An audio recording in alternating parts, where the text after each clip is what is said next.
Hi, I'm Mickelle Weber, founder and auteur of House of Peregrine. Expat, immigrant, pioneer, none of these were a fit, but Peregrine describes what we are all about perfectly. Those that craft their life story with intention. I've spent the last 6 years in awe of the life-changing connections and stories I have experienced while living abroad, and believe it is time for this adventure to be recognized, celebrated, and elevated to the life stage that it is. Through these interviews, I hope to connect those living internationally more deeply to both the place they are living and with themselves and those around them. We cover everything from international finances and meaning-making to global parenting and relationships to make your time abroad more intentional, edifying, and full of beauty. Find us at houseofperegrine.com, where you can find more ways to connect with the ethos of Peregrine. I hope you enjoy today's guest. Let's get started. Hello, everyone, and welcome back to today's episode. I'm sharing with you today a short clip from my TEDx talk from November 2024 called Can Blockchain Be Used to Decode the Future of Economics? Don't let the title fool you. My talk is less about tech and more about something deeply missing in our chain of value in the world economy. This story begins for me in the bank with a flash of clarity that changed everything I thought I knew about fairness, family, and financial safety. In recent episodes, we've talked a lot about invisible labor, the shifting dynamics of partnership, and how culture, caregiving, and career all collide when you're living international lives. Time and again, the same truth keeps emerging. We need to have these conversations before we're in crisis and before the work is done. Before the burnout, before the resentment, before we are financially ruined or in a tough relationship or in a tough spot with our visa, for not asking the hard questions and coming together with our values sooner. This clip is for anyone who's ever wondered if love alone can protect you from financial vulnerability, or who's realized too late that a shared household doesn't automatically mean shared security or economic prosperity. And that is actually how the system is set up. We're sharing this not to place blame or cause panic or cause division in relationship, but to invite reflection.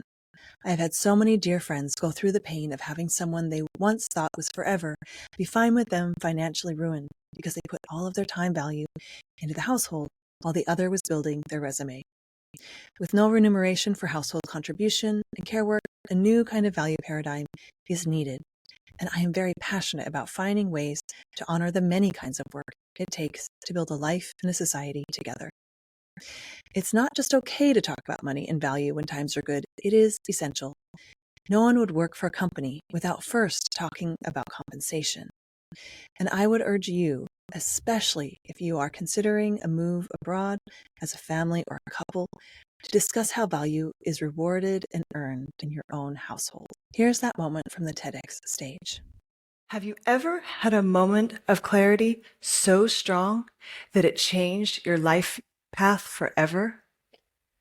Mine happened in a minivan of all places while I was taking my children to preschool. They were all bundled up in their car seats. Oh my God, so cute.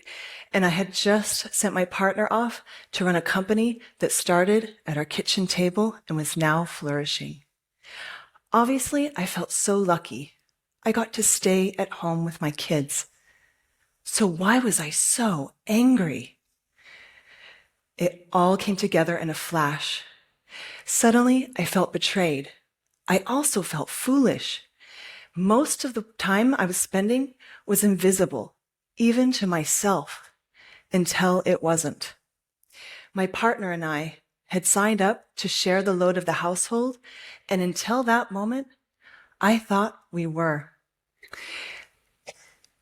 The anger suddenly began to make sense.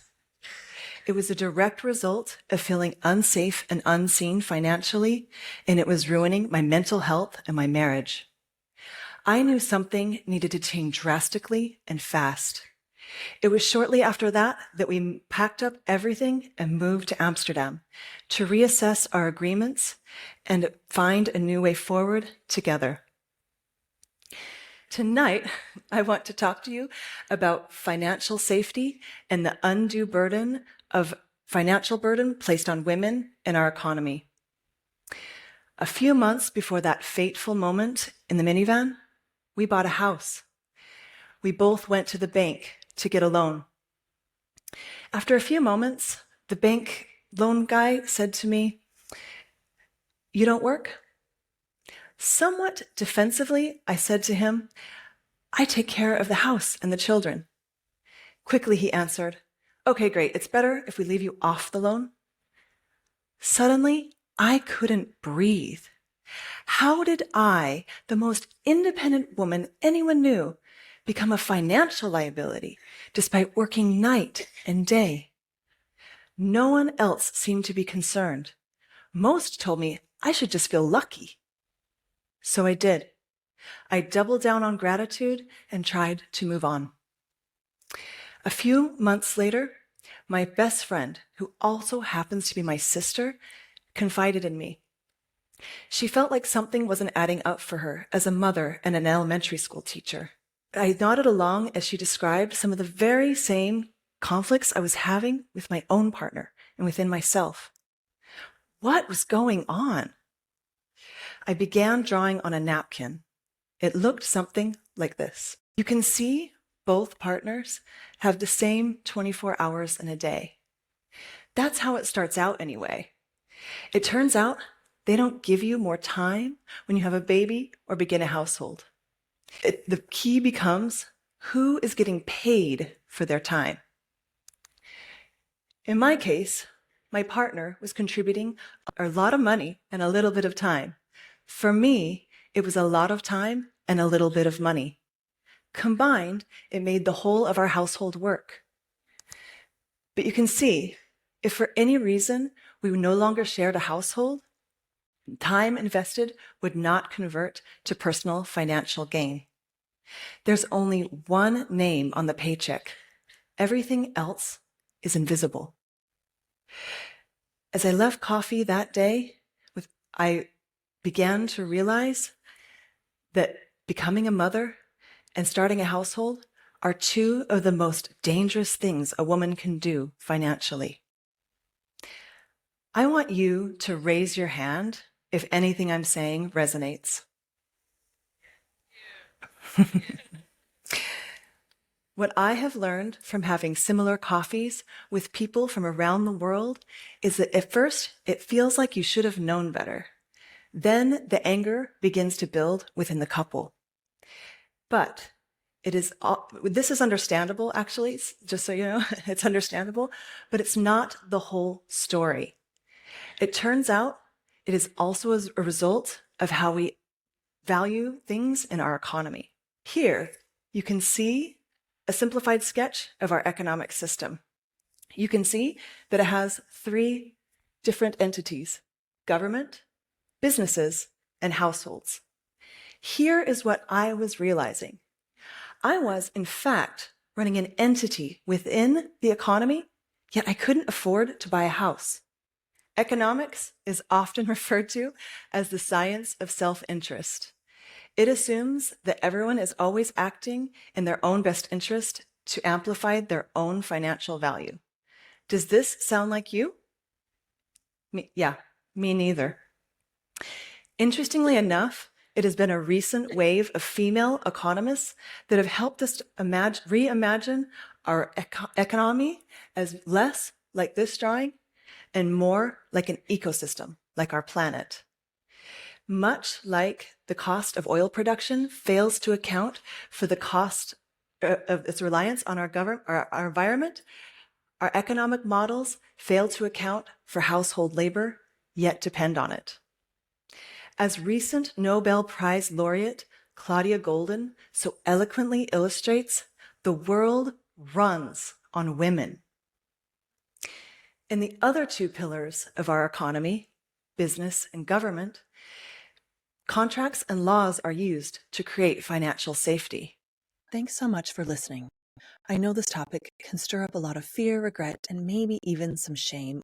After all, we just want to enjoy our romantic partners, and that's okay. I want to give perspective and a framework for starting these conversations so you can go back to enjoying life and living with more financial surety. These conversations aren't always easy, but they are incredibly powerful.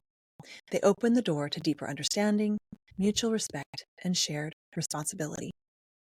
If today's clip resonated with you, I invite you to share it with a friend, a partner, or someone you trust.